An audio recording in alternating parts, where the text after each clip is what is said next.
Hey, everybody. Welcome here to Pop Culture Philosophers. I am Rockin Robbie Billups. Right next to me is Brian Weaver, the Brianiac.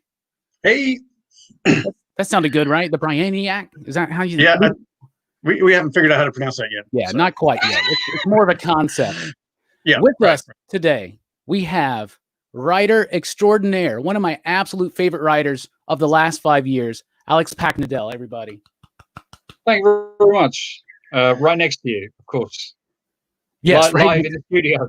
Yeah, right there in the studio, across okay, I'm going to pass this to you now so you can have a drink. Oh, magic. There we go. Look at that. Magic. I like that. That's nice. Little Hollywood fairy dust. Alex, of course, is the writer of Incursion from Valiant. He's written 3 of my absolute favorite science fiction graphic novels of the last few years, and that's ARCADIA, FRIENDO, and TURNCOAT. I love those books so much. So, Alex, I really do appreciate you being here, buddy. No, thanks very much. Checks in the mail. Yeah, right. It is. Trust me, it is. Brian, go ahead.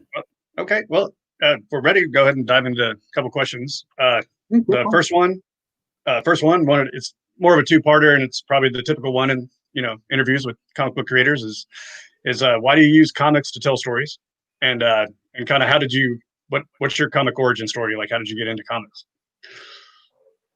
All right. Like I got into comics real young. It's how I learned to read, because like my dad was a big Marvel guy from the 70s. So he had like a bunch of Bronze Age stuff. And it's weird. It's kind of like, how like deprivation can be like an aphrodisiac.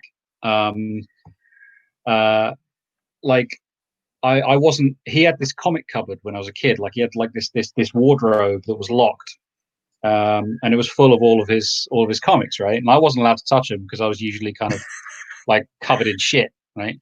Right. And so all that would happen is like every now and then he would kind of he'd get me out like a sort of Marvel Treasure Edition. Like for years, like I thought like Marvel comics were like enormous, because it was those you would get like a Treasure Edition out. And I'd be allowed to read that. And I kind of learned to read like at his knee with those things. That's awesome. And then, but then it was that weird thing where like, maybe when I sort of should have, got into soccer or something, there was still that kind of, like, I mean, I always come back to this. I've said it elsewhere, but like, it resonates with me very deeply. Like, you remember that episode of The Simpsons where like Bart's forced to befriend Ralph, right? And they go around to kind of Chief Wiggum's house and everything. Yeah. And, it all goes wrong. And then at the end, like the chief goes, Ralphie, how many times have I told you not to look in my forbidden cabinet of mystery? Like it was exactly the same principle. Like, I would like when my dad used to go out, like I used to break into it. And yeah, just like be found like covered in Conans, asleep like hours later. And I got into real trouble once as well because I took out a load of Marvel 2-in-1s, and like I kept them under my bed because my dad didn't know, perfect crime. And like one of our cats threw up all over them. Oh no! Yeah, oh, no. Including like a Star Wars 1 as well. There was a Star Wars 1 in there as well, like it's sort of Simonson. Yeah, like I mean, yeah, it was a costly mistake in more ways than one.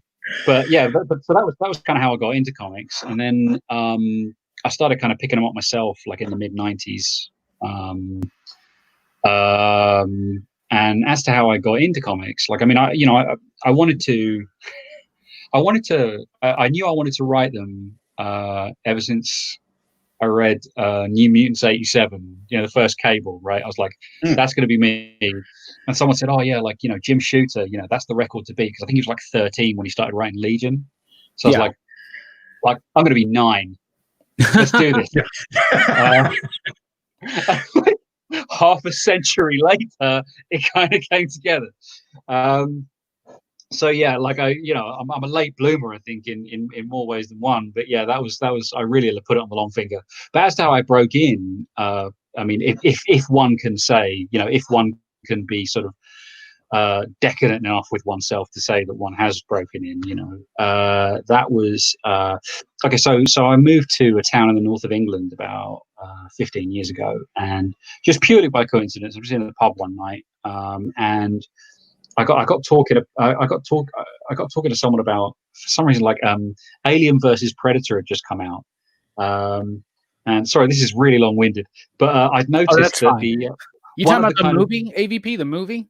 Yeah, like the first one. Yeah. And like I was just like, someone was talking about it, and like I was just being really kind of drunk and impertinent. I just sort of leant across and I just went, all right, like, and because I had a picture of like the poster or something. It's like, you know, like the director did like one of the pull quotes on the poster, like that's a bad sign, right? And, yeah, and like that, but the guy I was talking to turned out to be Andy Diggle. And yeah, like we became friends and stuff. And for about, God, like, I mean, I was doing my PhD at the time. And like, you know, we became sort of, you know, pub buddies and stuff. And I would always kind of tell him my dumb ideas. And like this went on for about like almost a decade, right? Until eventually, like, you know, and Andy's a very, you know, he has very little patience for the sort of the I won't say the sort of the frothy in the abstract, but the frothy in the abstract if it's never sort of put into application, right? So I would just tell him all these stupid ideas, and eventually it kind of got to a point where he just went, right, I'm not listening to any of your ideas anymore unless you write them down. And it was, you know, it was kind of, you know, gauntlet thrown, bit of tough love. So I did that, and he thought it was kind of passable, I guess. And then we were there's a show in the UK called Thought Bubble, which is, you know, it's one of sort of Europe's sort of premier kind of comic shows. And Will Dennis was over, who was then the sort of outgoing group editor at Vertigo. And Andy, bless him, just you know, we were going out for a curry, and he just sat me down in front of Will and just went like, "Look, talk." And I pitched Will like a few things, one of which was Arcadia. And he said to me, well, you know, the thing is, you know, because Will was going to, at the time, you know, DC was just about to make the move to Burbank. And Will was staying behind in New York. And so he said, look, you know, the odds of my kind of getting this over the line, you know, in my sort of final weeks are pretty slim, but I'll give it my best shot. So, you know, he got back to me a few days later and just went, look, just reaching out to say, I'm really sorry, couldn't get it across the line, you know, on this occasion, but, you know, keep trying, best of luck with it. Thought nothing, well, I was going to say I thought nothing more of it. That's a lie. I went out to my balcony and cried.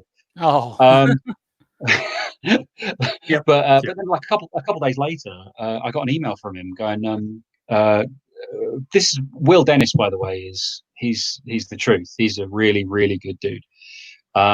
He's done a lot for a lot of people, man. Like, you know, Jason Aaron, you know, Andy, Jock, you know, you name it, you know, Will's right. You know, he's a real sort of champion of creators, you know, Ollie Masters. But so he emailed me out of blue and just said, oh, I hope you don't mind, but like I showed the pitch to Matt Gagnon at Boom, and, you know, they want to talk to you. And I got a call from LA the next day, and it was, they just kind of set it up there and then. And, you know, they put me with Eric Harburn, who's an incredible editor, Jasmine Amiri, another incredible editor. And then it all sort of snowballed from there. It's a funny one, though, you know, because, like, I mean, I have a lot of friends in the biz who have, you know, whose paths haven't been, you know, they didn't have on-ramps that smooth. So, like, in a weird way, like, I feel like I kind of haven't taken, you know, I haven't had my lumps yet. You know what I mean? Like, I haven't been sort of like properly punched in. Like, I hear some stories of, like, you know, people like properly kind of like in the mines, you know what I mean, for years. And I'm not saying that like in a smug way. It's just, it's kind of like, you know, there was, I forget who said it, but someone said to me a while ago, I think it might have been Ivan Brandon, that said, you know, breaking into comics is like breaking out of prison. Like, as in, you know, every route you take gets bricked up after you. So nobody breaks in the same way. That makes a lot of sense. Yeah. Okay. Yeah. Yeah. There's no one everybody's got that different story. It's so crazy that your first book is Arcadia, because Like that seems like that comes after like a decade doing this, you know, and maybe it's because you had these ideas running around in your brain or something. Like Arcadia to me, and I'm not just trying to like boost you up or nothing, but like I can't believe that's your first book, that you could not convince me that that's your first comic book, first published one, because it's so fully realized, it's so dense, it's so layered. There's so much going on. It's so compelling to me. I'm a big fan of The Matrix, and this is kind of like, I know it gets compared to The Matrix, it's way different, but it kind of does the same thing where it's like a really crazy, cool sci-fi story with a lot of like subtext. There's a lot of meaning and message there. And you say so much about humanity. And what is it about sci-fi particularly that you like? And like, what are some of your science fiction influences? Like, what did you like? We know you like, I also, by the way, had a stepdad with a box of comics of Conan's, right? Savage Swords. And they were in the closet and I wasn't allowed to see those ones. I could get to the Fantastic Fours and the Superman and the X-Men, but I couldn't read the Conan. But I would sneak in there as well. Never had a cat. Was this like Buscema, Barry Windsor Smith, like the good shit? Yeah, right. And you know, they're just so selfish to keep that to themselves, you know. But anyway, I was finally allowed to read those, right? I was finally allowed to read the Buscema Conans. My dad would only let me read them when I was in hospital having almost died. Okay. Well, that's one way to get it done. I had like major surgery, and like I guess he felt bad or something, but like he just brought in this stack. It was like, now you're ready. Yeah. Life has tested you. Now, if only I'd known that like all I had to do was like nearly die. Yeah, that's you know, if you already knew that, you could have done it. But what are some of your science fiction influences? What inspires you? All right. You know, I mean, this it's a funny one because like I feel more like a horror writer. Genuinely. Okay. I mean, I'm a big sort of SF fan. But I think the genre where I'm most comfortable is horror. And I feel like Arcadia is a horror book. Okay. Which don't get me wrong. I mean, that's not the last word on the matter. But you know, Turncoat certainly has kind of Cronenbergian elements. You know, there's body horror in there and stuff like that. Yeah. But I would say, I mean, but I mean, perhaps that's it really. I mean, sci-fi influences. I mean, the big two really for me are J.G. Ballard. I did my PhD on Ballard. I think he's just a fascinating writer, and only gets more kind of relevant with each passing day. Like, I mean, I think everything that's kind of happening now, the horrific stuff that's happening now was kind of. I don't mean this in a sort of haughty sense, but he kind of saw it coming, and articulated it, I think, very, very well. The other is Cronenberg. I mean, particularly, his sort of that block in the 80s from sort of like the Dead Zone to Dead Ringers. Yeah. I'm going to throw in Existenz and Naked Lunch as well, because I think they're both fantastic. But yeah, I mean, I would say, I mean, the one I come back to time and time again is The Fly, right? I mean, it's my favorite movie, and it's the movie that I've seen the least, because it just. I mean, I was talking to Lonnie Nadler about this. Like, it's if you didn't have the emotional through line in that movie that you do, it would just be a Muppet show. It would be. And I, by the way, like I don't mean this as a term of derision, but like it would be like Evil Dead 2. It would be slapstick. But that script. That subtext, and the subtext of that movie is heavy. It's essentially dealing with essentialism. It's saying, what if there is no sort of what if there is no deeper self to be salvaged? What if we only have now? What if we are just skin? And I remember I was talking to, when I was doing my PhD, I was working with an academic called Xavier Zaldana. and he was doing a piece on it. And he said, yeah, that's the thing that's most horrific about it. Because I said at the time, because I'd never done any kind of critical work, and I said, I don't know why it scares me so much. And he said, because the film is saying there is only skin. Like there's nothing deeper. There's just skin. And that's a. I mean, think about it for more than 10 seconds, and it's really, really discomforting. You know? Yeah. Yeah, I don't want to think about that for more than 10 seconds. Yeah. Yeah, I haven't seen that one in forever, but yeah, I remember seeing that one in the theater, and just I was obsessed. You know, when we're allowed to rent it and buy it and everything. I saw it a ton back in the day, but I haven't seen that in a long time. But yeah, that all makes that's crazy. It's good stuff. It's that thing of like, you know, it's kind of taking a kind of high concept and yoking it to like, I would say, like, you know, authentic emotion. And I think, you know, that I keep coming back to it, like sort of beat for beat, because I almost think it's sort of the perfect recipe. You know what I mean? Yeah. Yeah. Okay. Yeah. What's more important to you, the theme of the story or the character, or how do they balance each other out? All right. That's an interesting one, because I used to write theme out. So, you know, you have a controlling idea and you sort of, you know, you load everything onto that.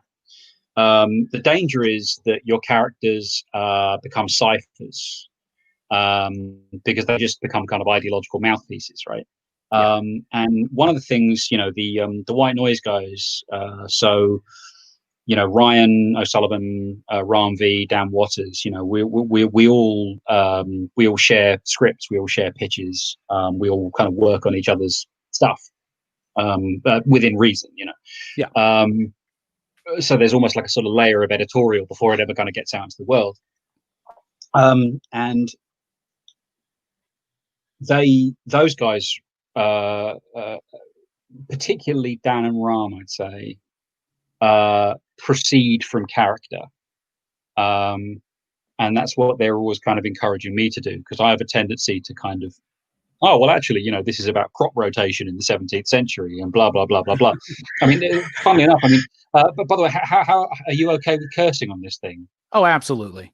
Right. Well, I mean, one of the things Andy Diggle always used to say to me, it's his refrain. And, you know, we sort of joke that it's going to be kind of on his headstone one day, but it's you know, I'd always, when I was pitching him my kind of dumb ideas in the pub, and I got really into the long grass in terms of theme, he would always just go, you know, he'd sort of stop and go, Alex, tell me a fucking story.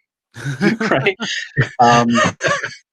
Yeah, because you know, it's otherwise, I mean, don't get me wrong, I think there's absolutely a place for portraiture, but that's, you know, I don't want to be an esoteric writer. I don't want to be niche.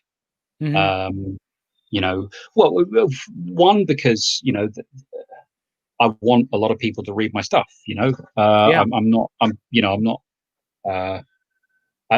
particularly kind of ashamed of that. I'm not remotely ashamed of that. You know, I want as many people as possible to read my stuff, and also, you know, not to put too fine a point on it, you know, that roof's leaked before, it'll leak again.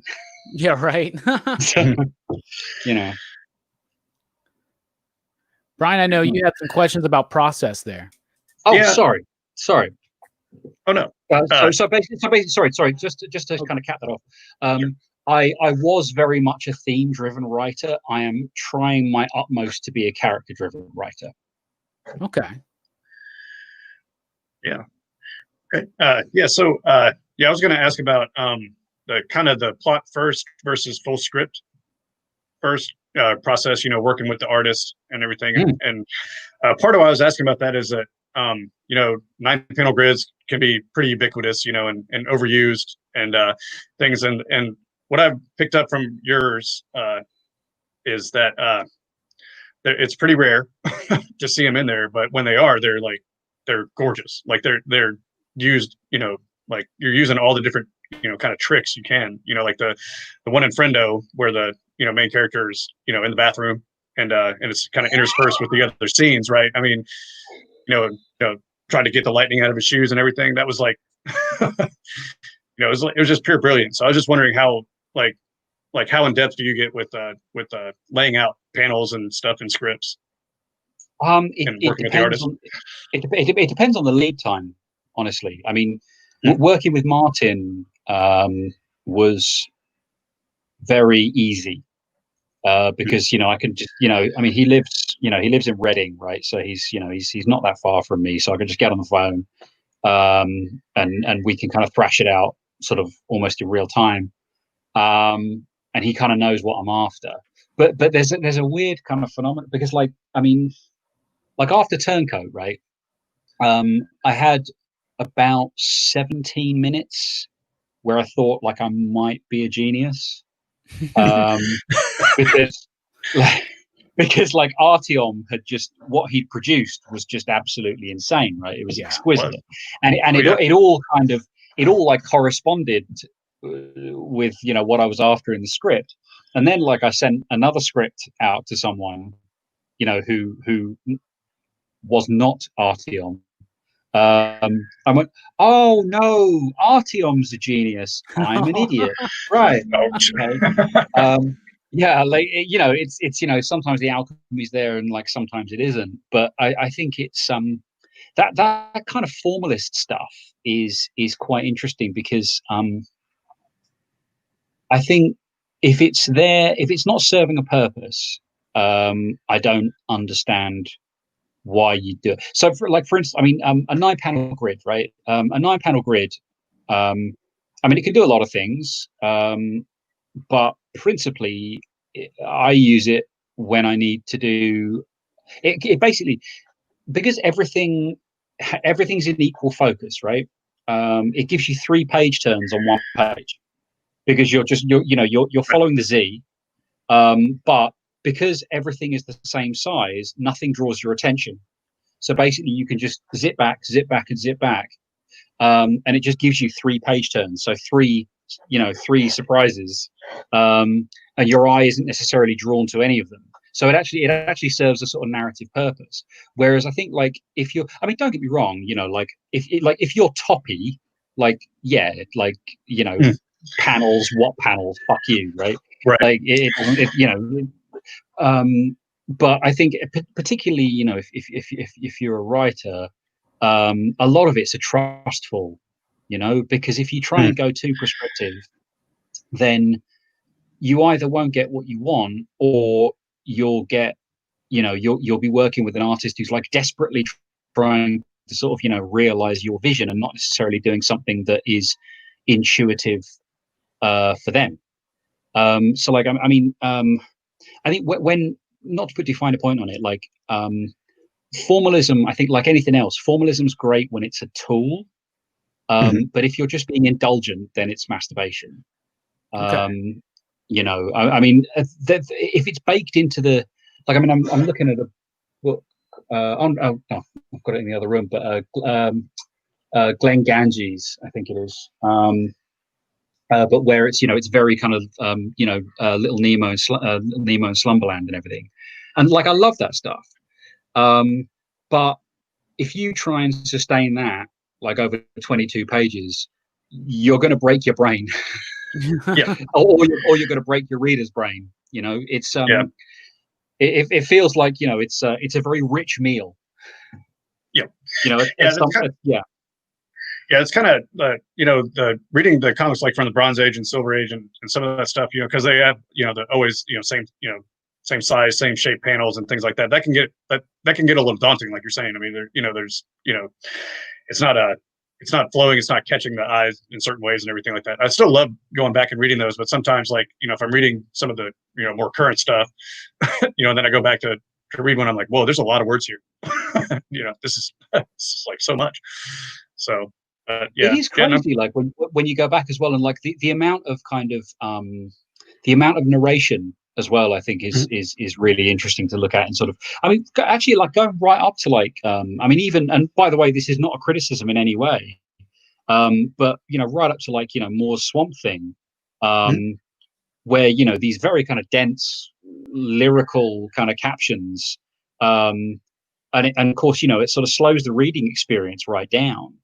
But then, the argument could equally be made where you're giving people value for money. I mean, I tell you what, sorry to kind of go off piste, but like something really interesting happened, like in the early 2000s, I think, with when decompression really kind of became the dominant mode. Yeah. I mean, there's that famous, like there's that like, so like the Ultimates, the Ultimates, all wide the stack stuff and well, cinematic like widescreen. Yeah. cinematic widescreen, but the genius of that, right, is like my wife can't read comics, right? Not because she's the smartest person I know, but just because the eye movement is incredibly alien. Like you have to learn how to read a comic, right? Yeah, Unless it's stacked widescreen panels. So four widescreen panels. It doesn't matter where you are on the planet, you can read that. And that's what that really kind of brought to the fore. But that kind of that decompression as well. You had those. It almost became kind of quite languid. Like I remember, like those early issues of like Ultimate Spider-Man. Like what? Like they took like 10 issues to do the origin. Yeah, they were like 7, 8, something like that. 7, 8, something. Yeah, like yeah. Like can you imagine having that luxury now? Like, right. It wouldn't happen, right? Yeah, and what I liked about that especially was it gave you time to spend with Uncle Ben, so that when the death happened, you actually felt it. And Bendis influenced a lot of that decompression, I think. And then, of course, when you had Brian Hitch and Miller, and then the Ellis stuff, the widescreen cinematic, like that makes a lot of sense. I never thought about it like that, because a lot of people it's very easy for people to get into that, because like the language of how to read a comic is not necessarily necessary in that situation. That's really cool. Alex, I want to know how the White Noise crew came about.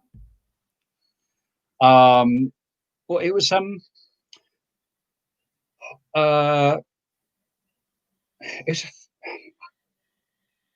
don't I mean, I wasn't present for the original meeting. My understanding was that it was because Dan Ryan and Ram sort of set it up and then invited me in, which was lovely. But it was around sort of like it was when Arcadia had sort of just come out, and I remember I knew Dan because we had been thrown together to work on an Assassin's Creed title for Marvel for Titan. Sorry, Jesus, an Assassin's Creed title for Titan, and we hadn't met at that point. And I kind of came down to London, and we sort of started hanging out and got on very well. Limbo was still coming out. And we became sort of quite close very quickly. And Ryan, I met because he knew Dan already. I think they'd been working at a publisher together. But it came about, like meeting Ryan came about because, and it was at a show in London, because we both had books called Turncoat.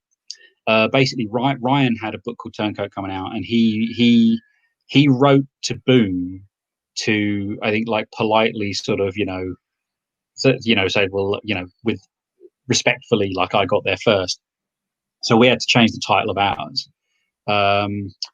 And he sort of came up to me, loomed over me. He's about 7 feet tall, and just sort of went, hi, I'm the Turncoat guy, and it was there. Hey, same jeans. And met him that way, and that but Dan introduced us. I then met Ram, who was going around the show with a portfolio of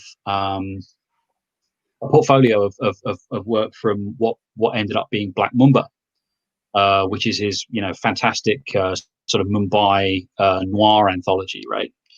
And I was absolutely blown away, and singing his praises and everything. And I remember there was one point where I just kind of went, I was just looking at one of the pages and went, oh shit, like this looks like Steve Bissett, right? And then this lady tapped me on the shoulder. I looked, turned around, and she went, oh, would you like to meet him? Went, what?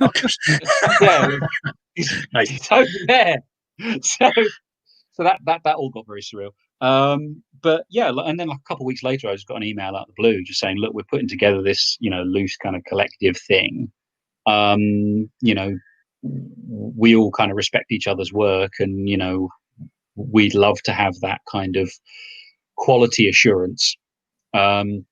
So, you want to join? And I did. And I mean, in all kind of honesty, I think it kind of saved my bacon a bit. I think I disappeared for about a year. I think not that I wasn't working, but just that I wasn't doing anything kind of creator owned, and I didn't sort of realize at the time that you kind of have to have something. You have to have something creator owned, sort of in the hopper at all times, really, just to sort of keep your name out there. Otherwise, you sort of disappear behind whatever title you're working on. But those guys, if I hadn't been part of that, we wouldn't have got the kind of vault deal that we did. And it wouldn't have been that sort of force multiplier. Yeah. So yeah. Very nice. So it's really cool, because I know artists that they work in studios, and they say that it just immensely helps their work. It helps refine it. It helps you have, like you said, it's kind of like you already go through an editing process before you even get it out there. So it's really, one of the things I like about you guys is that it's the same thing, but with writers. And I think that's super, super cool. Cause I'm a comic book fan, so I love the comic book artwork, but I've always leaned more towards following certain writers and just exploring their ideas. And so I think that's just, I hugely respect all four of you guys. Y'all are except Ryan. Okay. I'll take your word for it. Yeah. My introduction to each one of you guys in White Noise was actually the series you guys all had kind of coming out at Vault, all around the same time. And I couldn't believe like how, not believe, but I mean, it's like, a collective of you guys, and all the stories were like stellar, but wildly different. Different settings and different, kind of themes and everything. And it just, to me, they're like, those are all standout titles. It's like, Robbie does a lot of top 5 lists and all these lists, and I can't do those because I'm just like, man, they're all good. They're just all so good. Sometimes I just roll a die. That's all I do. Yeah, the great thing about it was that it ended up being sort of weird. It ended up being sort of a force multiplier, in the sense that, like, I don't know that we necessarily have a huge kind of crossover in terms of audience, but generally, whether they liked it or not is another matter. But someone who read Deep Roots would give Friendo a shot. Someone who gave These Savage Shores a shot might give Fearscape or Friendo a shot. Someone who read Fearscape might give These Savage Shores a shot. It was it definitely seemed to be a sort of a virtuous circle at the time. But only Ram got a gold foil got gold foil, which I have, but I would love to have a silver foil Friendo. That would be amazing. What can I say, man? Spot gloss is for closers. Well, that kind of leads into the next question, which is, why is there so much to be jealous of? When is there going to be a silver foil Friendo edition? I'm waiting. Hardcover, beautiful. Come on, let's do it. Yep. Sorry. Sign me up. Yeah. Oh, no, I was just going to say that kind of leads into the next question, as far as the gold foil cover, which, Robbie did get the one the store got. I don't have that. Maybe one day. But why is there so much to be jealous of Ron? He's got it all going on, doesn't he? Yeah. It's the hair. Yeah. What can I say? I try. But... Yeah. No, he's marked for, if not there already, but definitely marked for superstardom. It's lovely to see. I can see that. Because, he's like, he puts in the work, man. He puts in the hours, and he takes calls. He takes anguished calls from me at 3 a.m, fixing my shit. It's he's got a very highly developed. The other two have as well. To be fair, Dan and Ryan both have very, very highly developed sense of story. I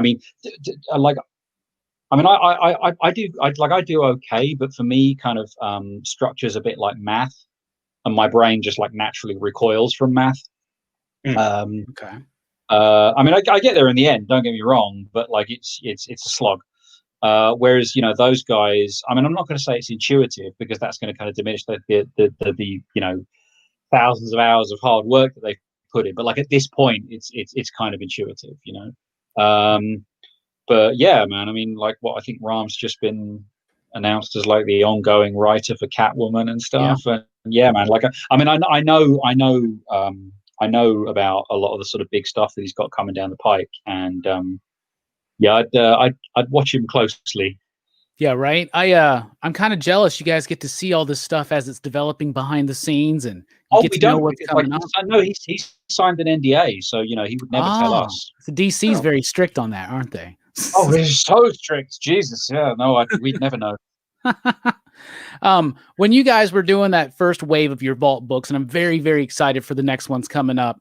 That was what, along with Dennis Camp's Maxwell's Demons, that's what really kind of got me to pay attention to Vault. I just was like, how are they putting out so many great quality books? And I think that not only because it led me to the White Noise crew, and now I follow everything, and I went back and I started getting everything that you guys had done before.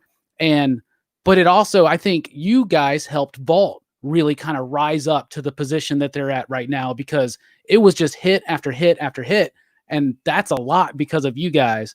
And that's awesome. And of course, Ram does have Justice League Dark, and he's got Catwoman, but you have some things coming up, including some Marvel gigs. Why don't you talk about what's coming up in your professional career, Alex?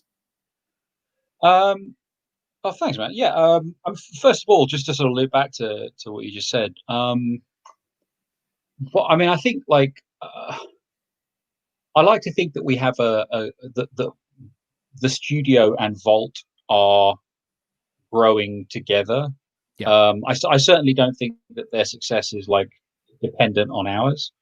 That they, you know, that I think that because of their ethos, I think they would have grown organically this way anyway. Which is not to diminish what we did, you know, but you know, they like those guys are commissioning geniuses. They really know what they're doing.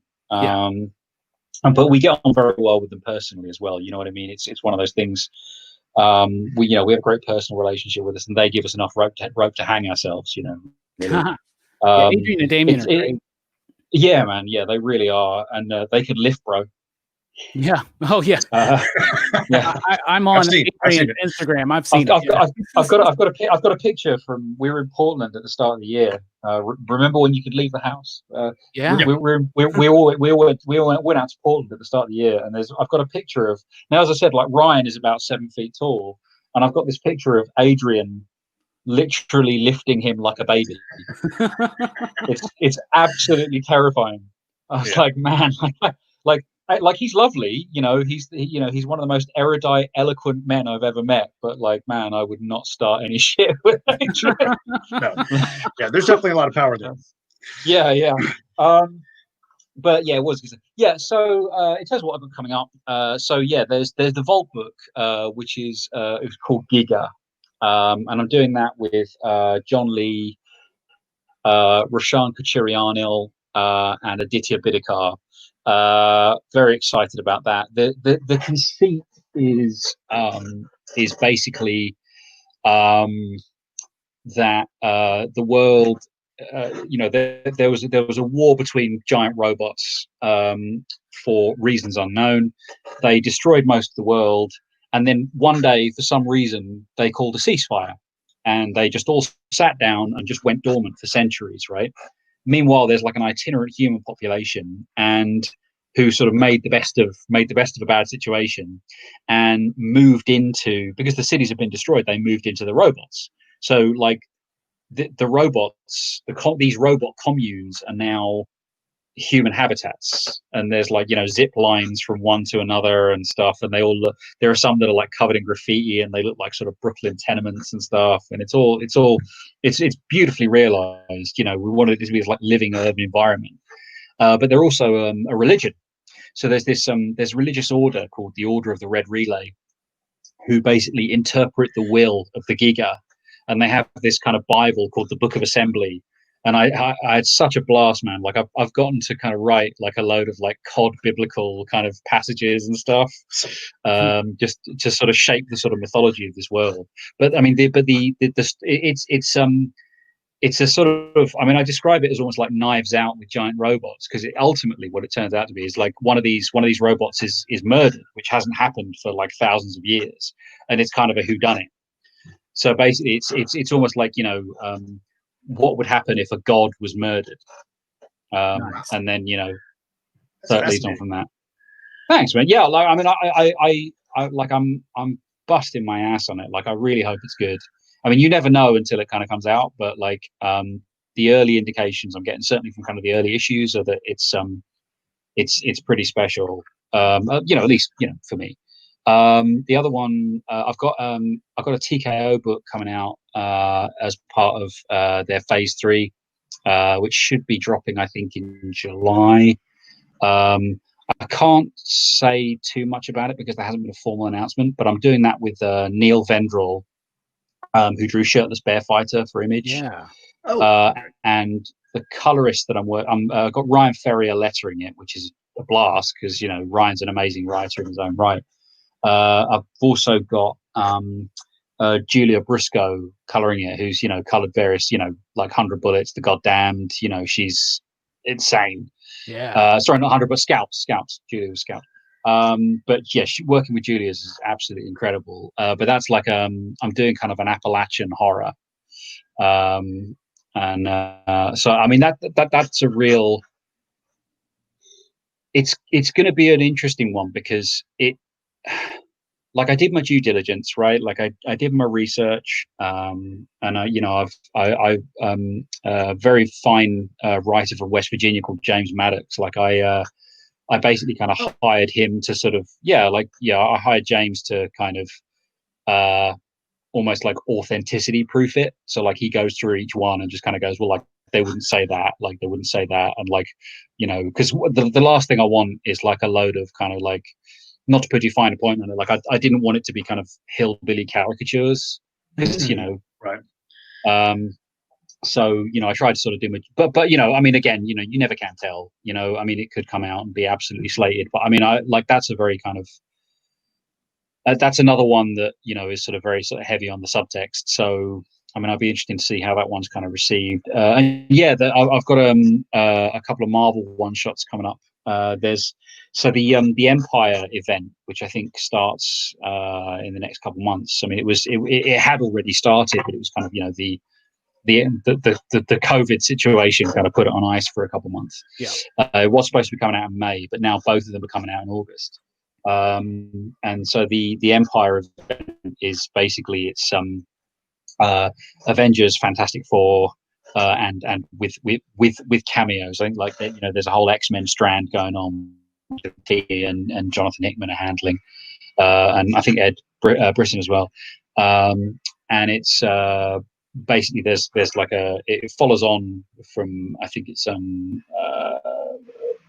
know, there's the sort of Kree Skrull thing, and the main event's being written by Dan Slott and Al Ewing, and so Al and I are friends, and he got in touch with me a couple of months ago and just said, look, you know, do you want to kind of, you know, if I can get you to do these kind of one shots to sort of help contextualize stuff, would you be interested? And yeah, I was. So yeah, I've done. So there's it's a 3-issue mini, right, called Lords of Empire, which is basically some significant players in the in the event, and they're not. It's not like it's not a sort of origin heavy thing. They're all self-contained stories, you know. Mm-hmm. But so Chip Zdarsky's doing the first one, which I think is Hulkling. Okay. And then I'm doing the other two. My one is Celestial Messiah, which is basically it's the son of the Avenger of Mantis from the Guardians of the Galaxy, and a dead Avenger called the Swordsman. Yeah. Who was kind of brought back as a kind of as like a sort of a sort of half plant thing. And then the second one shot is the Swordsman one shot. So basically, I kind of address that character. But it's, I mean, again, kind of going back to what we're saying about sort of writing theme out. Those were very, very much written kind of character first. You know, it was, I have to say, you know, it's I mean, sorry if I'm rambling on, but it was interesting, sort of, you know, because I did those even sort of, you know, even during the pandemic, man. Like I got to say, like working with Marvel, just such a kind of, I mean, it'll be unremarkable to anyone else who's worked with them before, but it was just, what got me was just the efficiency, you know, and I don't mean that in a kind of cold way, but like they are a slick operation, man. Like there's no fat on that at all. You know what I mean? It's like, right, we're going to do this, this, and this, and then it kind of comes back to you within a couple of days for like a lettering pass. But you know, they gave me a really sort of free hand with it. You know, I was a bit sort of surprised. I was thinking it was going to be, you know, there were going to be any number of people looking over my shoulder. But actually it was a kind of, you know, they just sort of sign off on the basic principle, you know, here's where you can go, here's where you can't go. Then you sort of wind you up and watch you go. Nice. And like, I'm really proud of them. I'm really, really proud of them. I mean, they're kind of, they're not particularly well-known characters outside of like Avengers sort of hardcore fandom. You know, because I think it sort of ties back to, you know, some sort of like a lot of Steve Englehart's Avengers work. Yeah. Which and you know, I mean, no, he's famous for, you know, a canonical Avengers writer. But I don't think these characters have been seen. Certainly, the Swordsman hasn't been seen for a while. You know, so yeah, it was interesting getting to do that. But like genuinely, you know, I can hand on heart, I can say they're very good comics. I'm excited to see them. Check them all out. Do you listen to music when you write at all, Alex? I know some people do, some people don't. I can, but it's it'll be sort of instrumental. So like, I mean, one of the ones that I tell a lie, like I can listen to like a lot of kind of like sort of like woozy like alt country stuff. So like I'll listen to like a bunch of Lamb Chop or something. But I also like, I like sort of like a lot of instrumental hip hop, like you know, Nujabes, like the Samurai Champloo soundtrack. Yeah. Yeah. Oh yeah. Yeah. Like that's great. Yeah. Like that's one of my favorite animes because of that soundtrack. Absolutely. Yeah. It's great. But yeah, so I can get by with a lot of kind of instrumental stuff, but if there are lyrics, it tends to sort of divide my attention. I mean, like, plus, like, I got a 4-year-old like running around as well, so you know, I mean, invariably, I'm sort of trying to write with someone sort of, you know, kicking me in the head at the same time. Yeah, right. Yeah, I'm sure that added a lot of realism into the violent nature of Friendo. Oh God, you know, like that book, man, was I feel like I sort of like I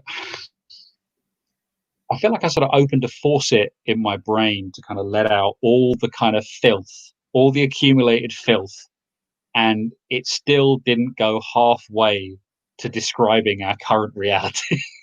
Yeah, I know. You know what I mean? Like, what's the worst shit I can think of? Oh, I wasn't even close. All right. Like, yeah. One time, me and Brian, we went to a book signing and a lecture by Warren Ellis, and he was talking about Transmet and some other things. He goes, you know, the point of me writing this stuff is not for you guys to make it reality. Right. Yeah. Right. This is a true thing, right? It's lame, but so I grew up in Southend-on-Sea, right, which is a small coastal town in the UK. But Warren Ellis lived there at the time. I don't know whether he does now, but he lived there at the time. And do you remember, like, there was that issue of Transmet where, like, he you know, they go to like the real sort of slum of the city, and like all these kids have like necrotizing fasciitis and stuff. Do you remember that issue? Yeah, and it where they go is a place called Cluny Square. That was around the back of my house.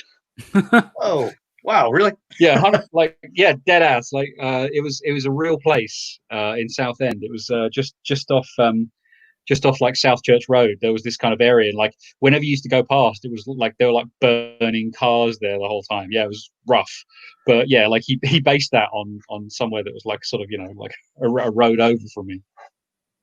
That's crazy. That's crazy. That's awesome. You got anything, Brian? Go ahead. Well, I just got.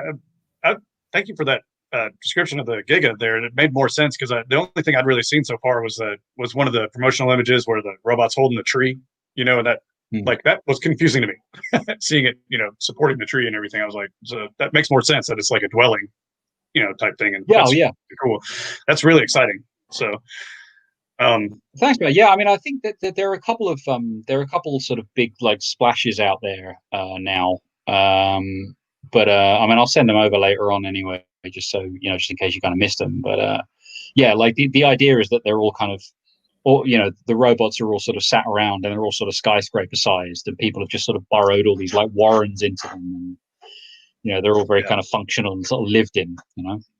Oh, that's great. It's great. It's exciting. Is there any books you're reading currently that pretty exciting stuff or? Oh yeah, like a bunch, man. I mean, I've been getting into. Sorry, I'm looking over there, just looking at. But I'm recently obsessed with a mangaka called Jiro Taniguchi. He died a couple of years ago. But my friend Ian McEwan, and my friend Paul Harrison Davies, both of them at the same time. They gave me a copy of The Walking Man, which is this really kind of sedate, very almost like stately paced manga about, you know, this guy just basically going on a walk. But then like I was staying over with Ian in Portland and I mentioned this guy and he went, "Oh right, have you read Benkei in New York?" I went, "No." "Oh well, no, this guy also does like the most like insane action sequences you've ever seen." And like he showed me a bunch of this stuff that he was doing sort of in the 70s and 80s. And there's another one as well called Hotel Harborview. And it's just like it's like Sergio Leone, you know what I mean? It's like his montage is just great. So like you've got these like people like, you know, like running into a fight, and you just have this like cutaway of like you know, the sort of like a katana just like scraping the floor and stuff. It's beautiful. So I've been really getting into that guy. You know, he's got these like, there's like a sedate strand and then there's like a sort of hyper violent strand, and I've just been like, give it to me, give it all to me. There's another I've been he also did a book called Icaro that was written by Mobius, and like my wife just got me that for my birthday, and I'm really kind of excited to dig into that. What else have I been mainlining? Like, yeah, like I mean, I've been reading like just a bunch of like Shintaro Cargo stuff. So like Dementia 21, you know, just really kind of odd sort of psychosexual manga, you know, in a way that like in that sort of, I mean, I often hear him sort of mentioned in the same breath as Junji Ito, but I think he's very different. I think he's a lot kind of trippier, you know. Okay. I've got that one I've got that Dementia 21 on my wish list. Yeah, I'll go ahead and pick that one up. And that one, I just judged that by the cover. It was, I don't know, there's something about that cover that made me just go, whoa, what? What's going on here?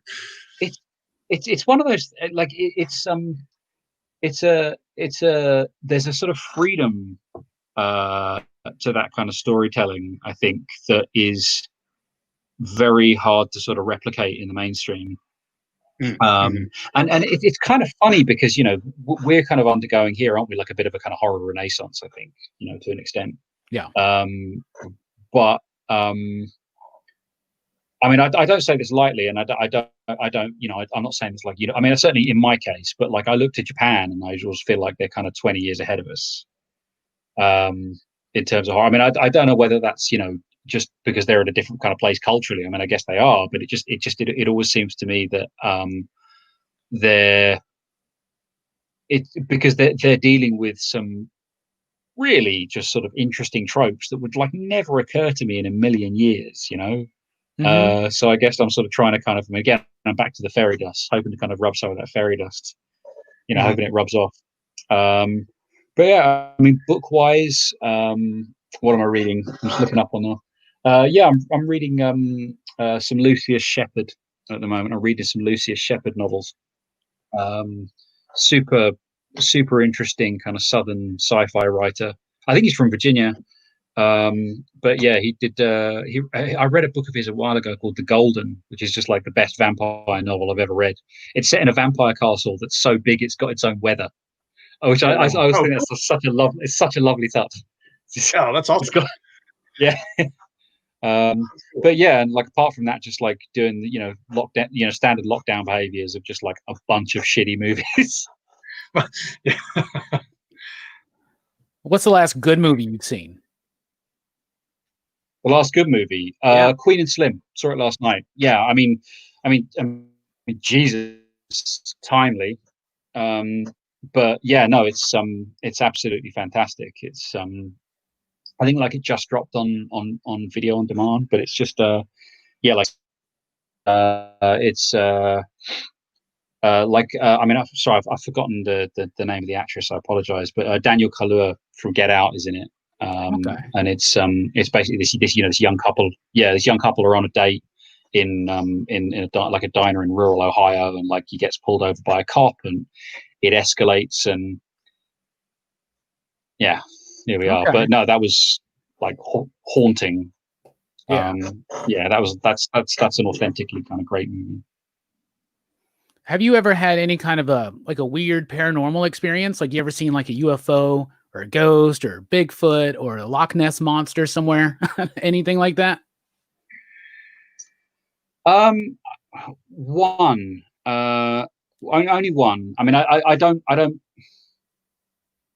subscribe. Like, how can I put this without like? I have friends who are like my friend Elliot Rahal, like is very much like, you know, I you know, he has a sort of avowed belief in kind of UFOs and stuff. I try to steer clear of it just because I worry that it will be like a gateway drug to like weirder stuff. It is, because that seems to be the kind of the course now. You know what I mean? Like, it's like eventually it's, you know, and you know, eventually it's like, hey man, like, you know, lizards run the world. Be a different sort of escape. Yeah, well, yeah, but that's what it is, isn't it? It's all ultimately kind of heroic. It all means, you know, hey, you're privy to the secret knowledge that nobody else has. You're special. You're important. Yeah. And it's just some kind of organizing principle for like a chaotic universe that we're not, I don't think, like cognitively equipped to really deal with. You know, like so much of our evolution has depended on like pattern recognition. You know, and you know, the recognition of patterns in nature. You know, that's how we've survived. Is, oh wow, well if I plant this shit, then like if I come back in 6 months, like there'll be a plant there and I can eat that. So I'll just turn that into like a cycle. And that's kind of how we kind of organize the world, right? You know, we arrange things into taxonomies.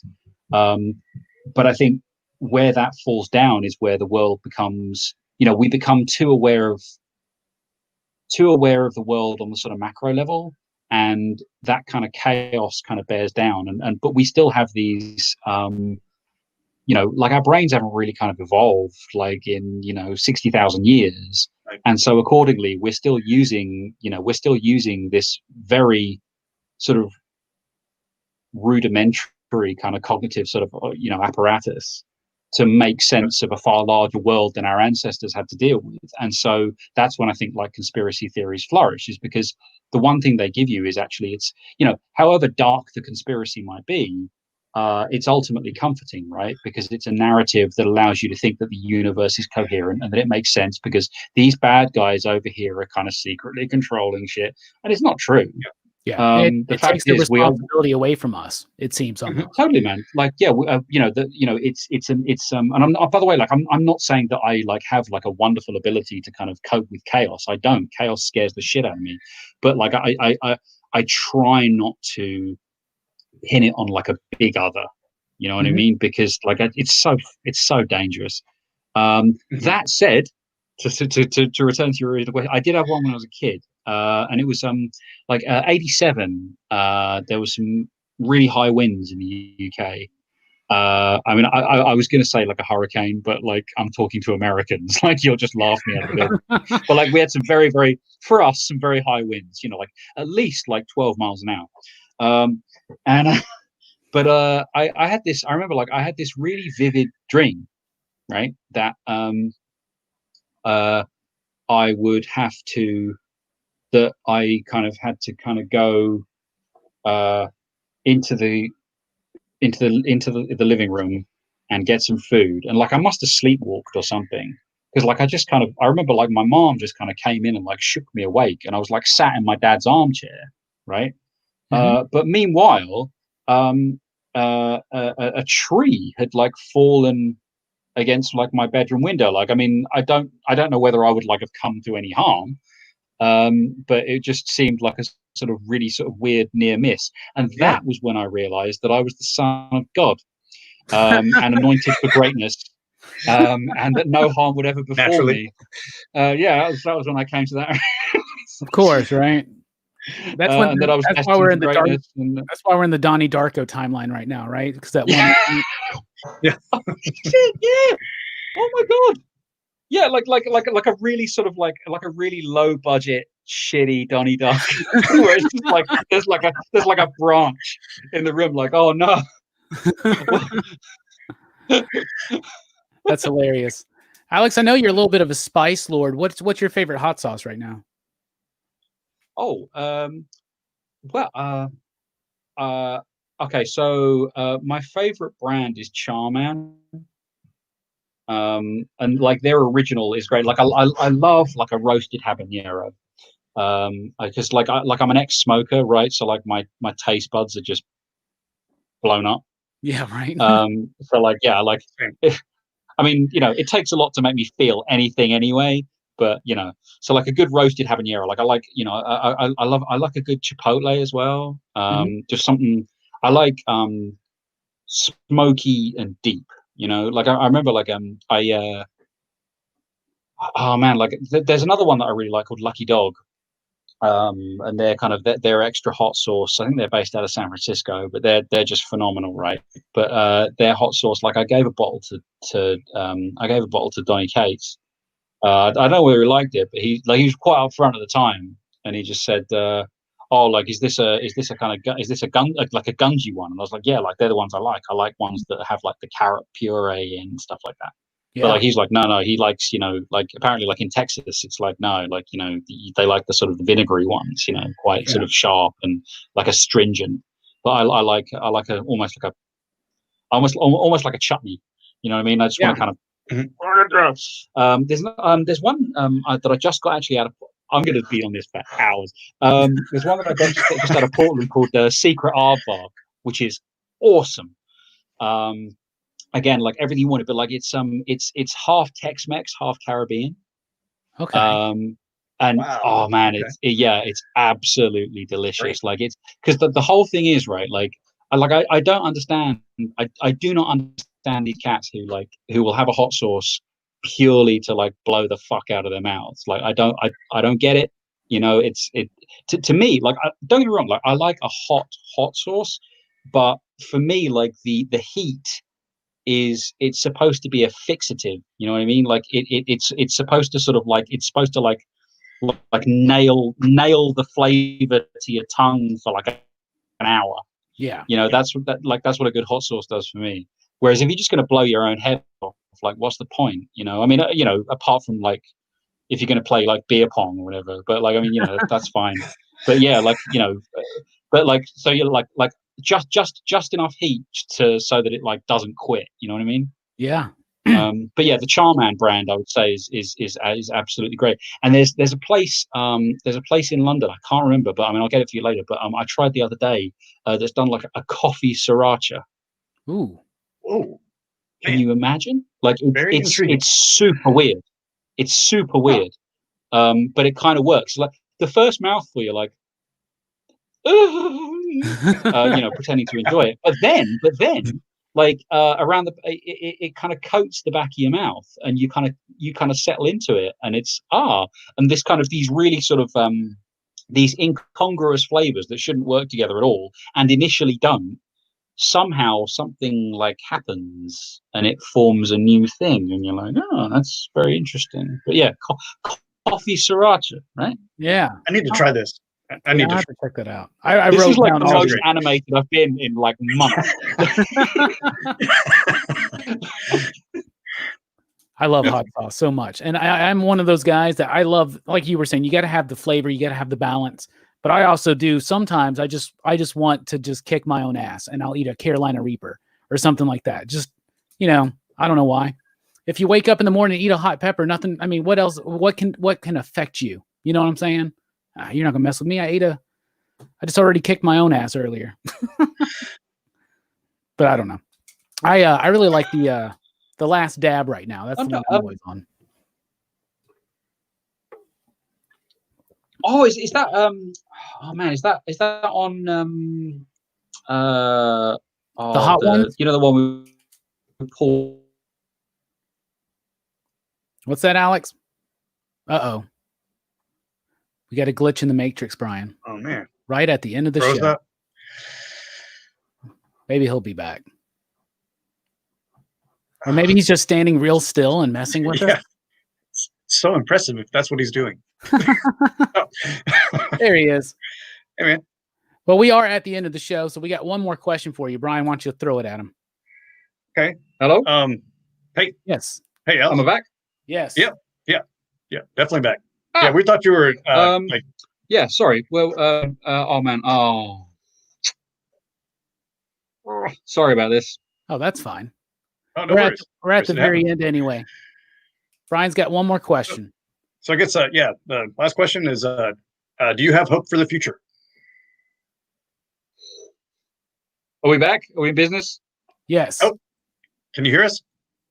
Ah, fine. Yeah, I can hear you fine. Sorry, I'm so sorry about that. Oh yeah. Like, no worries. I live in a no, like I live in a super old building, so like we have to have like these weird boosters all over the place, and like they just cut out constantly. So yeah, I apologize. But no, I was gonna, so you're saying that you have like a Reaper every now and then just to kick your own ass as an act of masochism. But like the last dab one, like is that a similar, like, you know, like a Scoville monster?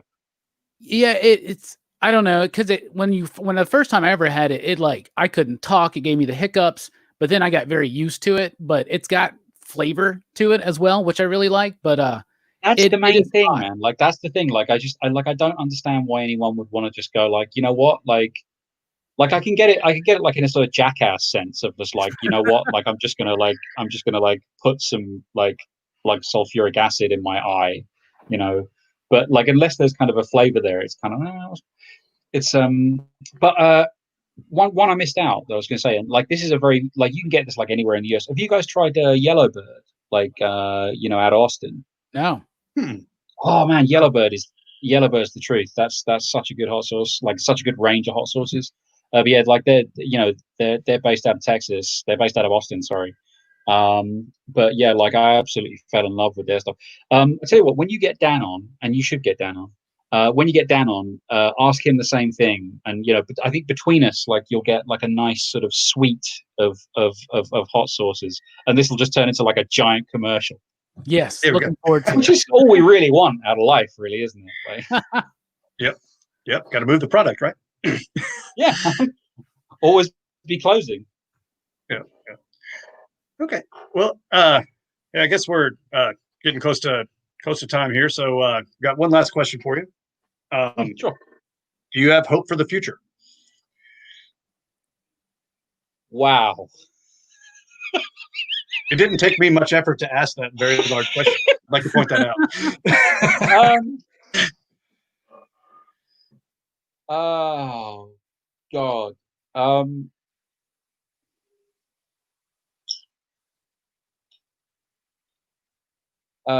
Okay, how's this? I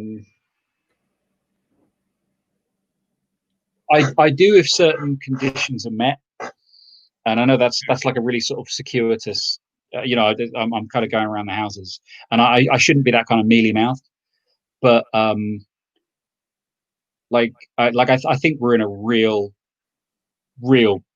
bad spot, And I think if people don't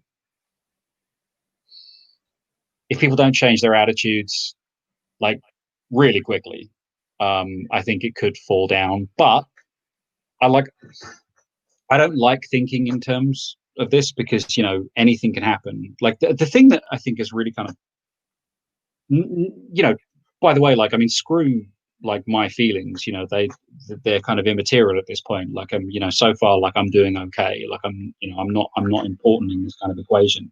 But the thing that's really kind of got to me in the last sort of 4 years is just this kind of sense that it's all kind of theater, you know, that my life kind of isn't my own, and that there's sort of all these algorithms out there that kind of know what I'm going to do, when I'm going to do it. And like I hate that feeling. I hate that feeling. It's not that I'm a control. I mean, I am a control freak, but it's not about that. It's just about a horizon of possibility, that there is an outside, that it isn't just this kind of slow grinding, like kind of shitty karaoke version of the 1930s that we're kind of heading into. And I think it could very easily go that way at this point. It could very easily go that way at this point. Yeah. But if we don't, and this is just a feeling, like if we don't, if we can pull it back, then I think there's everything to play for. But I think we are beyond the point where getting to that place isn't going to hurt. Right. And I don't say that lightly, and I don't necessarily mean that. I don't necessarily mean physically. I don't necessarily mean, you know, I mean, I don't have a crystal ball. I wish I did. Like, I mean, I have these like daydreams where I'm like, oh man, what I would not give to just like go like 10 years in the future and just like make sure that everything's okay. Just, you know, like get like 30 seconds to just pick up a newspaper. You know what I mean? Something like that. You know, I genuinely like fantasize about it, but, because the uncertainty like is crippling. But I think like if we, you know, it's funny, I had a conversation with Adrian about this, Adrian Wassel, and he was saying, like, he was speaking to, you know, we were just, one of the things that happens, you know, when we have like these kind of creative calls or whatever, we invariably just end up like talking about like the dumpster fire outside the window, right? And he said to me a while ago, I hope he doesn't mind me saying this, but he said, you know, if we always seem to do this thing before a major paradigm shift, right? We always seem to lose our shit right before a transformative socioeconomic / industrial event happens. So like it happened with like the invention of the printing press. You know, everyone went crazy because, you know, people were kind of picking up these pamphlets that were kind of promulgating, like, you know, that they were spreading ideas like wildfire really rapidly, but they were also spreading like a load of anti-Semitic bullshit, right, at the same time. Yeah. And it was basically like a race.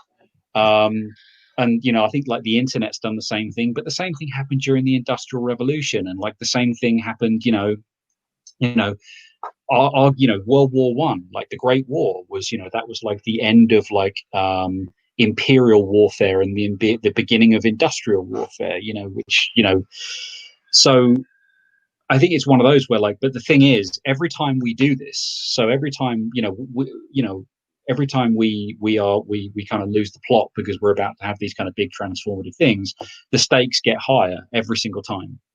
And so, you know, like the last time we did, sorry, this is super dark, but how can I put it? In short, I do have hope for the future, but I think I think we're going to go through the ringer on this one, sadly. Yeah. But if we get through it, like, I think genuinely it's another kind of, we're going to have another like post-war, another, you know, they'll, like, if we do, and I'm clinging to this, man, like if we do, like it hit me the other day. I was like, man, if we get through this, like we're going to have like another rock and roll. Yeah. You know, You know, we're going to have like another hip hop. We're going to have, you know, it's everything's going to be to play for again. It'll just be like, you know, year zero, you know, and that honestly, like, that's kind of what I'm kind of clinging to, is that, you know, that there will be light at the end of the tunnel for everyone, for all of us, man, for both of our countries, for the whole world, you know. Yeah, I love the way you put that, where you say, you know, not necessarily physically getting hurt. I mean, society and cultural stuff. I mean, some of the stuff has to break, you know. I mean, it just, you know, I agree. Yeah, but yeah, I do find hope, you know, in certain things. So you have to find hope, right? Otherwise, you're just gonna.